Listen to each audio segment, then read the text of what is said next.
अन्नपूर्णेश्वरी चॅनलमध्ये आपल्या सर्वांचे स्वागत आहे। मी सुजाता। या ठिकाणी मी आज तुम्हाला आळूची वडी करून दाखवणार आहे आणि आळूचे जे देठ असतात त्याचं मी रायतं करून दाखवणार आहे। तर चला आता आपण कृतीला सुरुवात करूया। या ठिकाणी मी तुम्हाला आज आळूची वडी करून दाखवणार आहे आणि त्याचीच ही देठ आहेत। तर या देठांचं आपण आता रायतं करून घ्यायचं आहे पहिलं। तर चला कसं करायचं ते तुम्हाला सांगते। हे जे देठ आपण काढलेत त्याचे ह्या रेषा आहेत ते काढून घ्यायचे आहे पहिलं आपल्याला। ते आपण पहिलं काढून घेऊया। अशा पद्धतीने हे निघतं बघा। या ठिकाणी बघा मी देठाचं जे वरचं होतं ते काढून घेतलेलं आहे आणि आता याला थोडंसं बारीक असं कट करून घ्यायचं आहे आपल्याला। तर या ठिकाणी मी आता देठ ही चिरून बारीक घेतलेली आहेत। आता आपण त्याला जरा शिजवून घ्यायचं आहे। तर या ठिकाणी बघा एक छोटासा पॅन घेतलेला आहे मी। त्याच्यात आपण 1-2 चमचे तेल घालायचं आहे।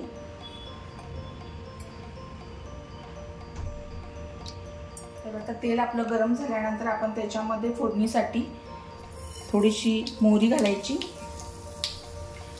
जिरा घालायचा आणि हे आपण चिरून ठेवलेले देठ आहेत ते पण आता घालून घ्यायचे। ते काय 2 ते 3 मिनिटांमध्ये शिजून जातात। तर या ठिकाणी आता मी शिजवून घेतलेलं आहे थोडं। आता गॅस बंद करूया आणि थोडा वेळ असंच ठेवायचं, त्याला थोडंसं थंड होऊन द्यायचं। त्याच्यानंतर पुढचं सांगते मी काय करायचं। तर या ठिकाणी आता आपण जे मगाशी आळूचे देठ शिजवून घेतले होते त्याच्यामध्ये आता थोडंसं चवीपुरती लाल मिरची टाकायची आहे, चवीपुरतं मीठ, चांगलं हलवून घ्यायचं याला। 1 चमचाभर कूट टाकायचं आहे, थोडीशी चिमूटभर आपण साखर घालायची आहे, त्याने टेस्ट चांगली लागते रायत्याची। आणि 2 चमचे दही घालायचं, ताजं दही घालायचं, आंबट घालायचं नाही। आणि चांगलं त्याला हलवून घेऊया। तर बघा किती छान झालेलं आहे आपलं रायतं। चला आता त्याला बाउलमध्ये आपण सर्व करूया।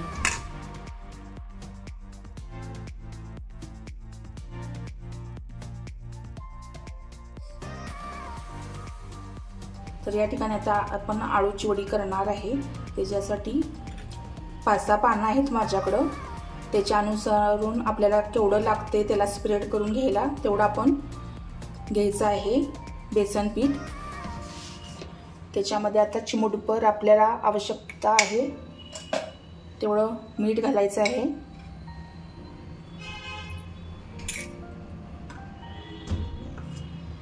थोडंसं तेल, जिरा पावडर आणि तिखट कसा हवा आहे आपल्याला वडी तशा पद्धतीने आपण लाल मिरची पावडर टाकायची आहे,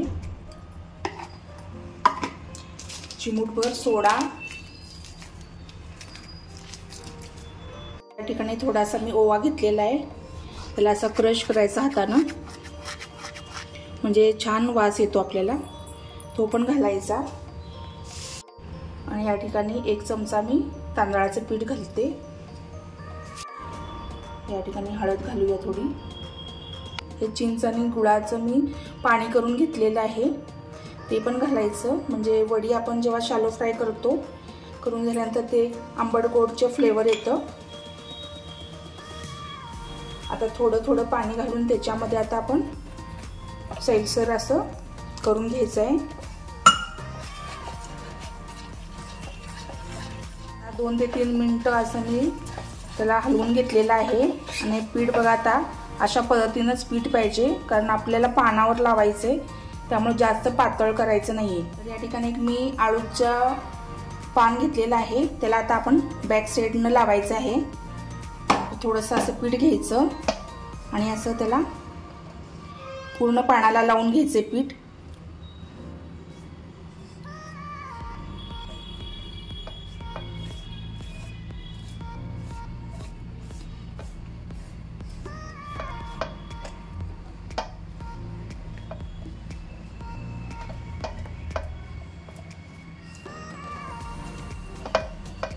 असं लावून घेतल्यानंतर एक एक पानं आपण त्याला शॅलो फ्राय करायचे।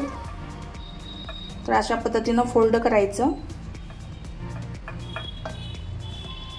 बाकीची पण अशीच आपण करून घेऊया। या ठिकाणी आता आपण त्याला बेसन पीठ लावून घेतलेलं आहे। तर आता आपण शॅलो फ्राय करायला घेऊया। तवा ठेवलेला आहे, नॉनस्टिक आहे, त्याच्यावर थोडंसं आपण तेल घालून घ्यायचं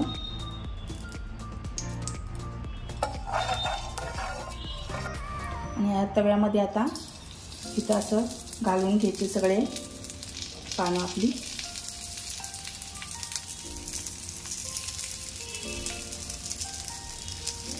आणि वरून पण एक चमचा आपण त्याला तेल सोडायचं आहे। दोन्ही बाजूनं चांगलं त्याला व्यवस्थित करून घ्यायचं आहे।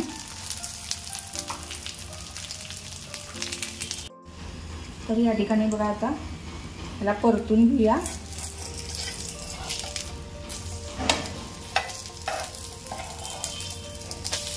अशाच पद्धतीनं बाकीचे पण आता आपण करून घ्यायचे आहे।